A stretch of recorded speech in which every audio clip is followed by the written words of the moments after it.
وكفى وسلام على عباده الذين اصطفى أما بعد أعوذ بالله من الشيطان الرجيم بسم الله الرحمن الرحيم قل أندعو من دون الله ما لا ينفعنا ولا يضرنا ونرد على أعقابنا بعد إذ هدانا الله كالذي استهوته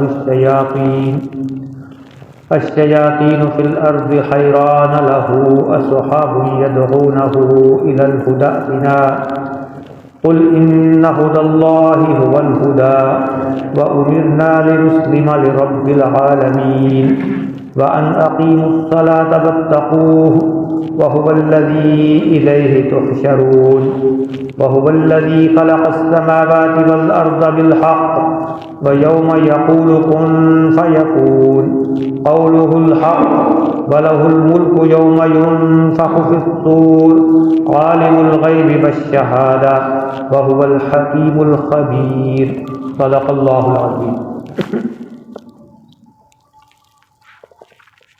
ہم سورۃ الانعام میں یہ مضمون پڑھ رہے تھے کہ اہل ایمان کو کس طرح کے لوگوں کی صحبت ترک کر دینے کا حکم ہے۔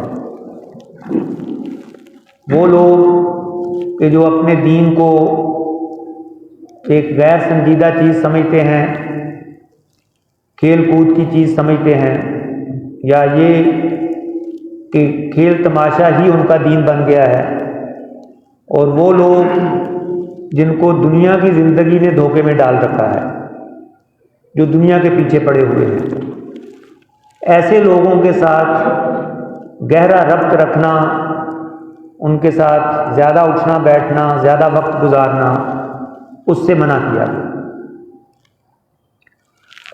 تو یہ زندگی گویا ایک سفر ہے،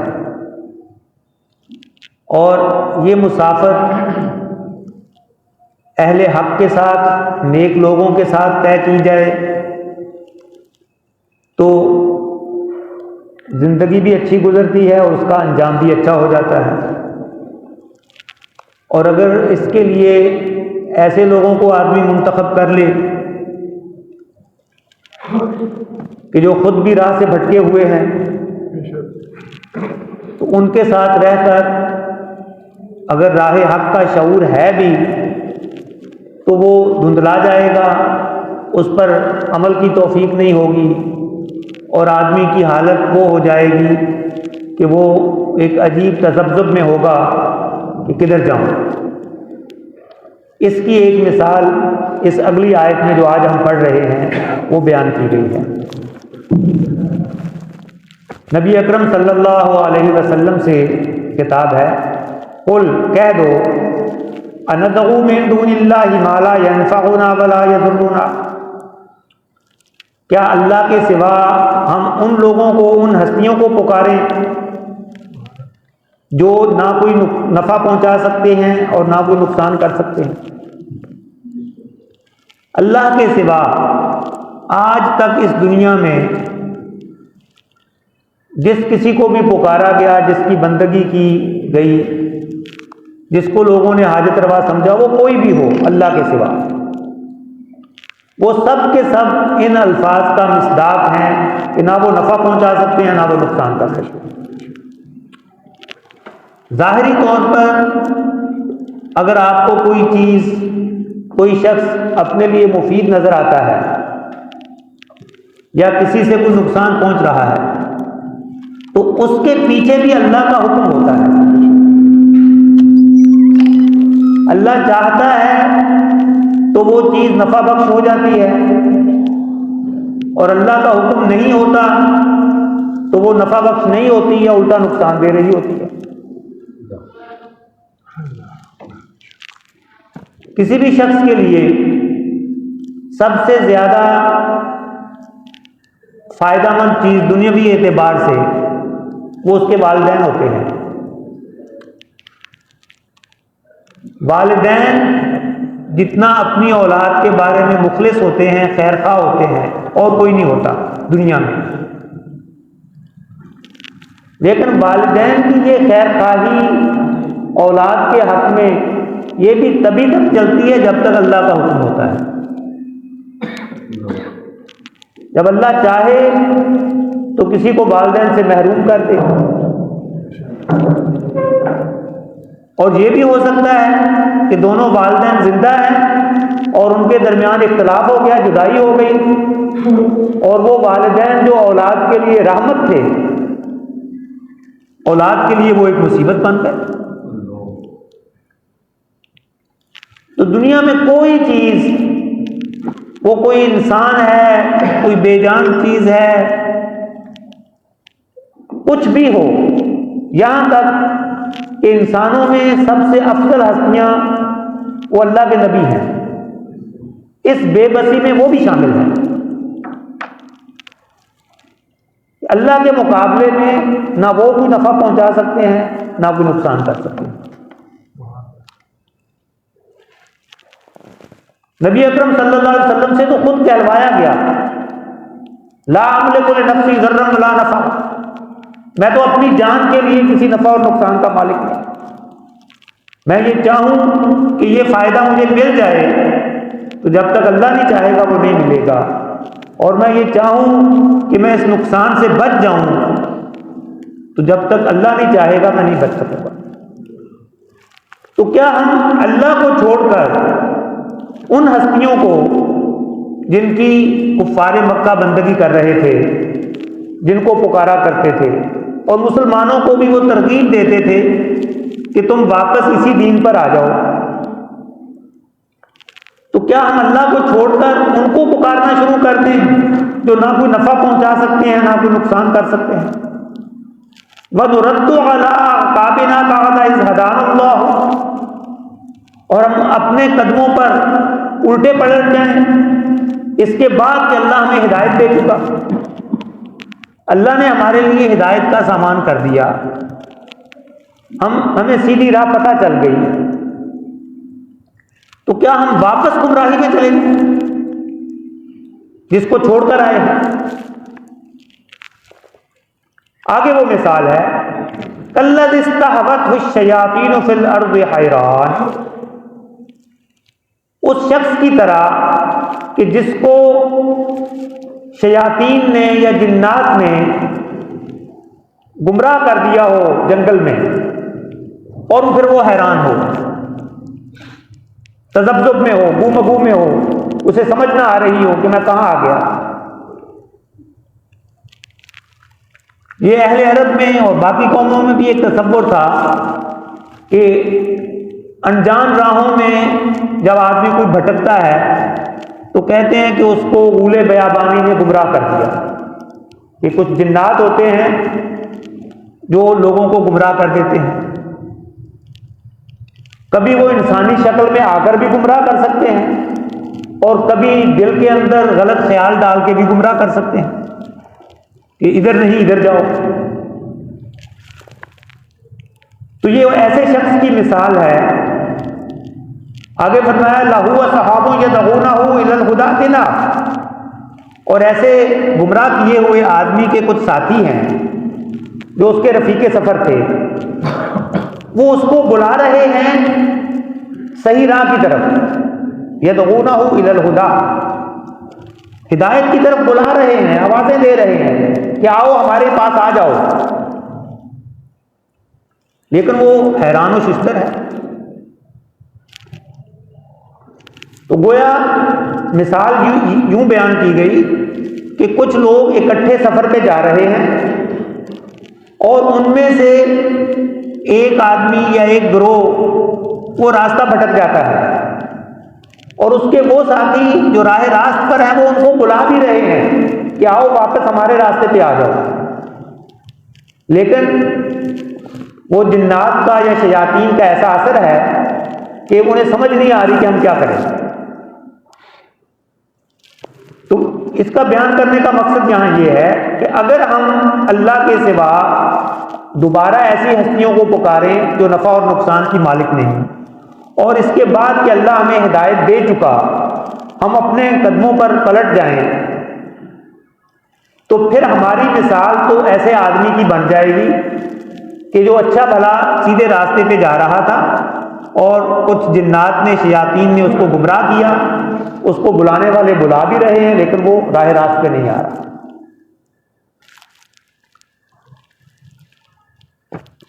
قل ان ھدی اللہ ھو الھدی، کہہ دو کہ بے شک اللہ کی دکھائی ہوئی راہ، اللہ کی دی ہوئی ہدایت وہی ہے اصل ہدایت، وہی ہے سیدھی راہ. انسان اس زندگی میں بہت سے معاملات میں رہنمائی چاہتا ہے. کچھ معاملات ہیں جن کے اندر اس رہنمائی کی ضرورت وہ انسان کے اپنے حواس، اس کی اپنی عقل وہ فراہم کرتی ہے. اس کی مثال آپ کی عام زندگی کی ضرورتیں ہیں. لوگ اپنے تجربے سے جانتے ہیں کہ یہ چیز کھانے کی چیز ہے، یہ یہاں سے حاصل کی جاتی ہے. جسمانی بیماریاں ہیں، ان کا انسان نے طویل تجربات کے بعد کوئی علاج ڈھونڈا ہے. تو یہ انسان کی ضروریات ہیں جس میں اس کو رہنمائی کی ضرورت ہے، اور وہ رہنمائی انسان اپنے جیسے انسانوں سے پوری کرتا ہے یا اپنے تجربات سے پوری کرتا ہے. ان کے لیے، ایسے معاملات کے لیے اللہ نے رسول نہیں بھیجے، وحی نہیں اتاری. انسان کو حواس اور عقل سے بہرہ کر کے بھیج دیا کہ جاؤ اپنا کام نکالو. لیکن زندگی کا ایک ایسا معاملہ ہے کہ یہ بجائے خود زندگی گزارنی کیسے ہے. کھانا میری ضرورت تو ہے، اپنی غذا کا انتظام کرنا ہے، وہ کن ذرائع سے کرنا ہے. اس میں آپ کے سامنے کئی راستے ہیں. کسی سے چھین کر بھی کھا سکتے ہیں، خود محنت کر کے اپنا کما کے بھی کھا سکتے ہیں، کسی کا چرا کر بھی کھا سکتے ہیں، کسی کو طاقت کے زور سے مغلوب کر کے اس کا حق غصب کر کے بھی کھا سکتے ہیں. یہ وہ رہنمائی ہے جہاں انسان کو ضرورت تھی کہ اللہ تعالیٰ اس کا انتظام کرتا، اور اللہ نے کیا اپنے پیغمبروں کے ذریعے. لوگوں کے درمیان حقوق اور فرائض وہ کس طرح سے طے ہو، سرمایہ دار اور مزدور کے درمیان معاملہ کیسے طے ہو، مرد اور عورت کے حقوق وہ کیسے طے ہوں، حکمران اور رعایا ان کے درمیان کیا معاملہ ہو. یہ وہ معاملات تھے کہ اگر یہ انسانوں پر چھوڑے جائیں تو جو بھی انسان فیصلہ کرنے بیٹھے گا اس کا تعلق کسی نہ کسی طبقے سے ہوگا، اور وہ اپنے طبقے کی رعایت کرے گا، وہ انصاف نہیں کرے گا.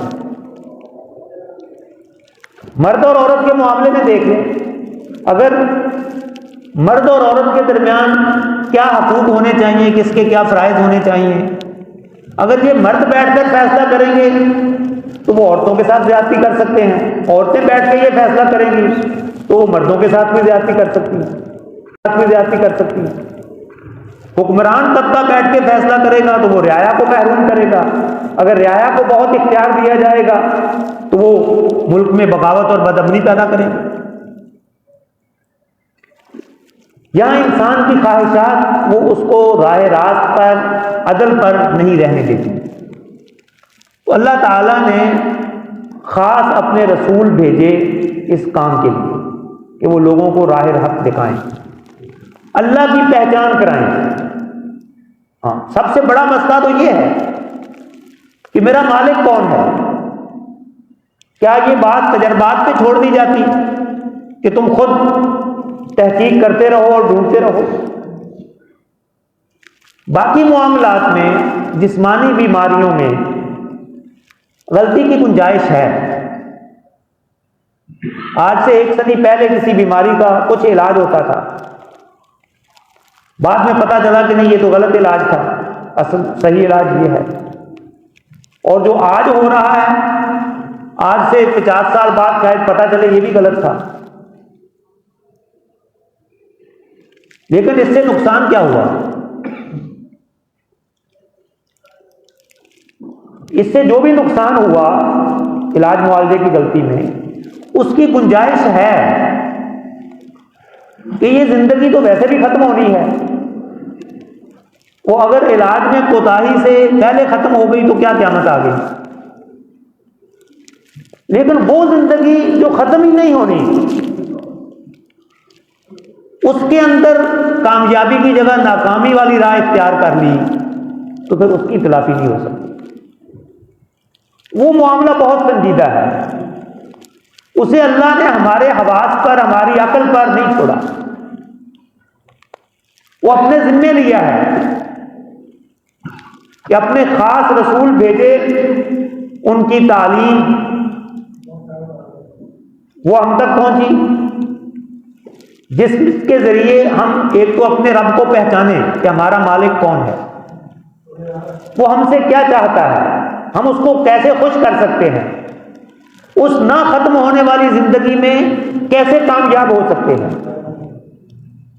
اس میں یہ گنجائش نہیں تھی کہ چند نسلوں کو گمراہ رہنے کے لیے چھوڑ دیا جائے اور اگلی نسلیں جو ہیں وہ سیدھا راستہ تلاش کر سکیں۔ اس کا اللہ تعالیٰ نے پہلے دن سے انتظام کیا۔ پہلا انسان جو اس زمین پر اللہ نے بھیجا وہ اللہ کا نبی بھی تھا۔ انسانیت کی ابتدا اور نبوت کی ابتدا یہ اکٹھی ہوئی ہے۔ یہ انسان کی وہ بنیادی ضرورت ہے کہ جس میں غلطی کی گنجائش نہیں ہے۔ اللہ تعالیٰ نے اس میں کوئی موقع نہیں چھوڑا کہ لوگوں کے پاس کوئی عذر باقی رہے کہ ہمیں پتہ نہیں چلا تھا۔ جب سے انسان اس زمین پر آیا ہے، اللہ نے بھیجا ہے، تب سے نبوت اور رسالت کا سلسلہ چلا آ رہا ہے۔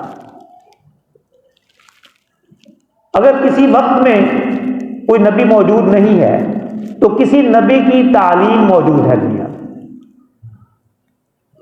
اور ہمارے نبی اکرم صلی اللہ علیہ وسلم ان کو آخری نبی قرار دیا گیا، اعلان کر دیا گیا کہ ان کے بعد کوئی نبی نہیں ہے۔ خاتم النبی، انا خاتم النبیین لا نبی بعد، میں نبیوں کی مہر ہوں، نبیوں کا آخر ہوں، میرے بعد کوئی نبی نہیں ہے۔ تو اس کا لازمی تقاضا تھا کہ جو ہدایت، جو اللہ کا پیغام، جو اللہ کی وحی اس نبی پر اتاری گئی، اس کی حفاظت کا اللہ نے پھر انتظام کیا۔ وہ آج ہمارے سامنے محفوظ شکل میں موجود ہے۔ پہلے انبیاء کرام ان کی یہ حیثیت نہیں تھی کہ ان کے بعد کوئی نبی نہیں آنا تھا، چنانچہ ان کی تعلیمات، ان پر اتاری گئی کتابیں، ان کی حفاظت اللہ نے اپنے ذمہ نہیں لی۔ وہ آج اصلی شکل میں موجود نہیں ہے۔ نبی اکرم صلی اللہ علیہ وسلم، آپ کی فرمائے ہوئی باتیں، آپ کا اسوہ حسنہ آپ نے کیسے زندگی گزاری، وہ جتنی تفصیل سے اللہ نے اس کی حفاظت کا انتظام کیا ہے، اور کسی انسان کی زندگی اتنی تفصیل کے ساتھ محفوظ نہیں کی گئی۔ ہم 1450 سال کی دوری پر بیٹھے ہوئے رسول اللہ صلی اللہ علیہ وسلم کی زندگی کو ایسے ہی جان سکتے ہیں جیسے صحابہ نے جانا۔ آپ کی سنتیں، آپ کی عادات وہ اس تفصیل کے ساتھ محفوظ ہیں۔ میں اپنے باپ کی زندگی کے بارے میں اتنی تفصیل سے نہیں جانتا جتنا میں رسول اللہ صلی اللہ علیہ وسلم کی زندگی کے بارے میں جانتا۔ جس کو میں نے قریب سے دیکھا اس کی باتیں مجھے اتنا نہیں پتا۔ اپنے آباء و اجداد جو چند 100 سال پہلے ہوں گے ان کو ہم نہیں جانتے، لیکن نبی اکرم صلی اللہ علیہ وسلم کی زندگی اللہ نے اس کی ایسی حفاظت کی کہ آپ کی ایک ایک ادا آج تک ہمیں پتہ ہے۔ تو یہ ہے اللہ کی دی ہوئی ہدایت۔ اس کے بارے میں کہا جا رہا ہے قل ان ھدی اللہ ھو الھدی، جو اللہ نے ہدایت کا انتظام کیا ہے، جو اللہ نے ہدایت تمہارے لیے ٹھہرائی ہے، وہی ہے اصل ہدایت۔ اس کو چھوڑ کر تم انسانوں کے بنائے ہوئے طریقوں پر، انسانوں کے بنائے ہوئے تصورات پر یا اپنے بنائے ہوئے تصورات پر چلو گے تو وہ گمراہی کے سوا کچھ نہیں۔ یہاں تم ٹھوکر کھاؤ گے، یہاں تمہاری اپنی خواہشات، تمہارا اپنا میلان طبع کسی ایک خاص طرف ہو جائے گا، تم عدل پہ نہیں رہ سکو گے۔ کبھی تمہاری کوئی خواہش ایک انتہا پر لے جائے گی اور کبھی تمہاری کوئی دوسری خواہش دوسری انتہا پر لے جائے گی، ایک پینڈولم کی طرح کہ جب وہ ایک انتہا سے چھوڑ دیا جاتا ہے تو وہ درمیان میں رک نہیں سکتا نقطۂ عدل پر، وہ پھر دوسری انتہا پہ چلا جاتا ہے۔ تو انسانوں کے بنائے ہوئے جتنے قوانین، جتنے نظام ہیں، ان کی یہی حالت ہے، ان میں افراط و تفریط ہے، کبھی وہ ایک انتہا پہ ہوتے ہیں، کبھی وہ دوسری انتہا پہ ہوتے ہیں۔ لیکن اللہ کی دی ہوئی ہدایت، اس کی بنیاد ہے عدل پر، قسط پر۔ وہ انسانی فطرت کی تمام ضروریات کے ساتھ پورا انصاف کرنے والی ہے۔ انسان کی بدنی ضروریات، انسان کی روحانی ضروریات، ان سب کا پورا خیال رکھا گیا ہے اس میں، اور یہی سچی ہدایت ہے جس کی پیروی کرنی چاہیے۔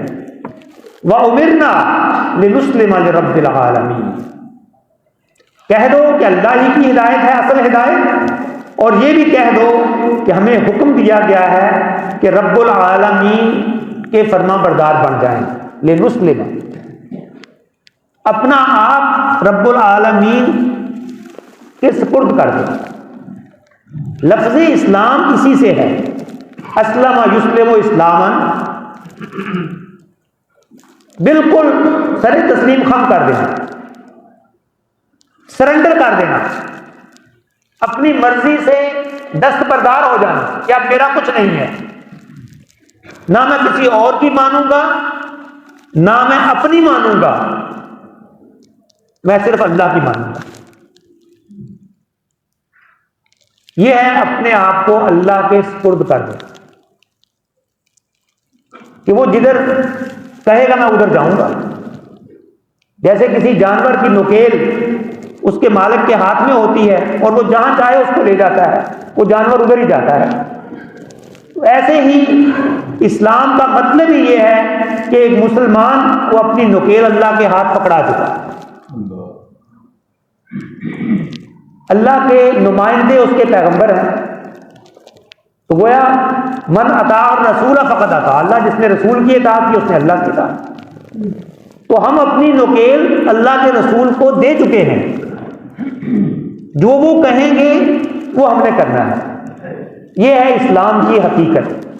وَأُمِرْنَا لِنُسْلِمَ لِرَبِّ الْعَالَمِينَ، اور ہمیں حکم ہوا ہے کہ رب العالمین کی پوری بندگی کریں اور اپنے آپ کو اس کے سپرد کر دیں۔ اور پھر ہمیں یہ بھی حکم ہوا ہے وَأَنْ أَقِيمُوا الصَّلَاةَ وَاتَّقُوهُ، یہ کہ نماز کو قائم کرو اور اسی سے ڈرو۔ نماز کو قائم کرنے کا کیا مطلب ہے؟ نماز کے لیے قرآن مجید میں اور احادیث میں بھی جہاں بھی حکم آیا ہے اکثر قائم کرنے کا حکم ہے۔ قائم کرنے کا ایک مفہوم تو مفسرین نے یہ بیان کیا کہ نماز کو اس کے وقت پر ادا کرنا، مردوں کا اس کو باجماعت ادا کرنا، مسجد میں ادا کرنا، پورے آداب کے ساتھ ادا کرنا، پورے خشوع و خضوع کے ساتھ ادا کرنا، یہ سب اقامت صلاۃ ہے، یہ نماز کا قائم کرنا ہے۔ اگر نماز اس طرح پڑھی گئی کہ کبھی پڑھ لی کبھی نہ پڑھی، جب وقت ملا پڑھ لی، ایٹ یور اون کنوینئنس، جب حالات نے اجازت دی ٹھیک ہے پڑھ لیں گے، جب نہیں کنوینئنٹ تو کوئی بات نہیں، تو یہ نماز کا قائم کرنا نہیں ہے۔ اور اس کے آداب کا خیال نہیں رکھا۔ نبی اکرم صلی اللہ علیہ وسلم کی موجودگی میں کسی آدمی نے نماز ادا کی، احادیث میں یہ واقعہ آتا ہے، آپ نے اس کو بلایا اور کہا کہ نماز پڑھو، تم نے نماز نہیں پڑھی. اس نے دوبارہ پڑھی، پھر بلایا کہ نماز دوبارہ پڑھو، تم نے نماز نہیں پڑھی. جب 3 دفعہ ایسا ہوا تو اس نے پوچھا کہ آپ بتا دیں مجھے. تو جو چیز آپ نے اس کو تلقین کی اس کا مفہوم یہ ہے کہ نماز کے اندر اس کی نماز میں اطمینان کی کمی تھی، دل جمی کی کمی تھی. ظاہر ہو رہا تھا کہ یہ جلدی میں ہے. ہر قدم پہ آپ نے بتایا کہ جب تو قیام کرے تو اطمینان کے ساتھ، رکوع کرے تو رکوع ظاہری طور پر بھی تیری کمر سیدھی ہو جائے اور پورا اطمینان حاصل ہو جائے، پھر کھڑا ہو تو دوبارہ اطمینان کے ساتھ کھڑا ہو جائے. کسی بھی نماز کے رکن میں، کسی بھی مرحلے میں یہ دیکھنے والے کو نظر نہ آئے کہ اسے جلدی ہے. تو جلدی والی نماز کو نماز کا قائم کرنا ہے. اور نماز کا ایک بڑا قائم کرنے کا اہم مفہوم یہ ہے. آج کل کی زبان میں ایک لفظ استعمال ہوتا ہے اسٹیبلشمنٹ. انگریزی میں نماز قائم کرنے کو کہتے ہیں اسٹیبلش پریئر. نماز قائم کرو. تو اسٹیبلشمنٹ کیا ہوتی ہے؟ جس کی مرضی کے بغیر کوئی کام نہیں ہوتا. تو مسلمان کی زندگی کا دستور العمل، اس کا کوئی بھی ٹائم ٹیبل، کوئی بھی پروگرام، وہ جب طے کیا جا رہا ہوتا ہے تو اس میں نماز کا سوچا جاتا ہے کہ نماز کیسے پڑھنی ہے. آپ کوئی شادی کا پروگرام، تقریب ٹائم ٹیبل بنا رہے ہیں، اس میں نماز کی پرواہ ہی نہیں. جس نے پڑھنی ہوگی آپ پہ جا کے پڑھ لو، یا اکٹھی کر کے پڑھ لیں گے. جی 2 اکٹھی بھی پڑھی جا سکتی ہے. تو نماز کو قائم کرنے کا مطلب یہ ہے کہ یہ تمہاری زندگی کی اسٹیبلشمنٹ بن جائے. اس کو نظر انداز کر کے تمہاری زندگی کا کوئی پروگرام تشکیل نہ پائے. تم نے کچھ جو بھی کرنا ہے، سفر کرنا ہے، گھر پہ کوئی پروگرام ہے، اس میں یہ سوچا جائے کہ درمیان میں کون سی نماز کا وقت آئے گا اور اس کا کیا انتظام کیا ہے، وہ کیسے پڑھی جائے گی. یہ غیر معمولی اہمیت حاصل ہے نماز کو ایک مسلمان کی زندگی میں، جس کے لیے کہا گیا کہ اقیم الصلاۃ، ہمیں حکم ہوا ہے کہ نماز کو قائم کرو، واتقوہ، اور اللہ کا تقوی اختیار کرو. ہر وہ کام کرو جس کے کرنے کا اللہ نے حکم دیا ہے، اور ہر اس کام سے باز رہو جس سے اللہ تعالیٰ نے باز رہنے کا حکم دیا ہے. وَهُوَ الَّذِي إِلَيْهِ تُحْشَرُونَ، اور وہی وہ ذات ہے کہ جس کی طرف تم دوبارہ اکٹھے کیے جاؤ گے. وہی اس بات کا حقدار ہے کہ اس کا تقوی اختیار کیا جائے. اسی کے آگے پیش ہونا ہے حساب کتاب کے لیے. اگر اس خیال سے زندگی گزاری جائے گی تو پھر وہ اس حساب میں کامیابی حاصل ہوگی، اور اگر اس خیال کو ذہن سے جھٹک دیا، آزادانہ زندگی گزاری، تو پھر وہاں ناکامی ہوگی. وآخر دعوانا